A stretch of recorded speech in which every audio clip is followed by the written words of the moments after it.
Bom, e a Bolsa de Buenos Aires subiu 20% na abertura e encerrou a terça-feira com uma alta de 18% na primeira sessão depois da vitória de Javier Milei no segundo turno das eleições. A alta é liderada pelas ações da petroleira estatal YPF, uma das empresas que o ultraliberal pretende privatizar. A taxa de câmbio informal, conhecida como dólar blue, reagiu com moderação, sendo negociada a 1.050 pesos por dólar, em comparação com 370 pesos por dólar do sistema oficial. Uma das propostas de Milei é fechar o Banco Central e dolarizar a economia para acabar com a emissão monetária e a inflação, que é uma das mais altas do mundo. Ô Kobayashi, até quando dura esse movimento da Bolsa? Será que é muita especulação? É uma especulação de saída, pelo menos nessa semana em que nós temos ainda as consequências da eleição na Argentina? Certamente, né? Mas é uma incógnita a saber quando isso vai terminar ou se vai ou não continuar, porque a gente precisa conhecer exatamente o novo presidente, que é o eleito.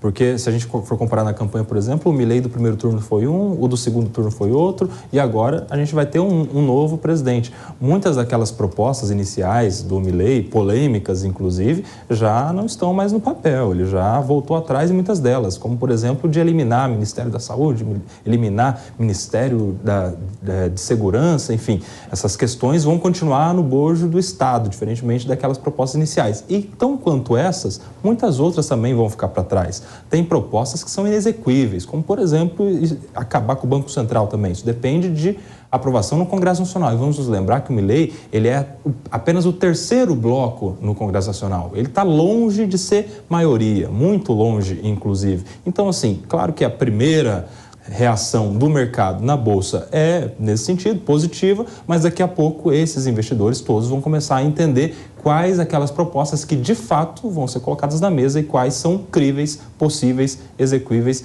Isso aí vai demandar algumas semanas, pelo menos. O Kobayashi, agora em relação a algumas mudanças que ele quer fazer, o próprio fim do Banco Central, ele esbarra na Constituição, ele teria o apoio do Congresso ou precisaria do apoio do Congresso para fazer mudanças como essa, ou seja, ele vai ter muita dificuldade nesse sentido, nessas propostas que são consideradas muitas vezes pelos opositores propostas malucas, enfim, mas de uma certa maneira ele vai tentar.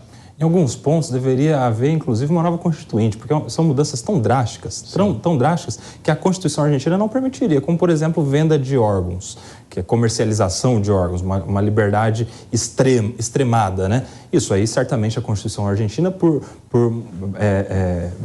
menos enfática em relação a direitos fundamentais, certamente proibiria. Então, sim, é claro que tem muitas dessas propostas que não passam, nem as mais fáceis, porque ele não tem aprovação, não tem governabilidade ainda, não tem maioria, e nem as mais difíceis, porque além da maioria, precisaria de autorização constitucional que ele não tem, em especial quando se mexe com direitos fundamentais inegociáveis, como, por exemplo, a questão dos órgãos. Bom, daqui a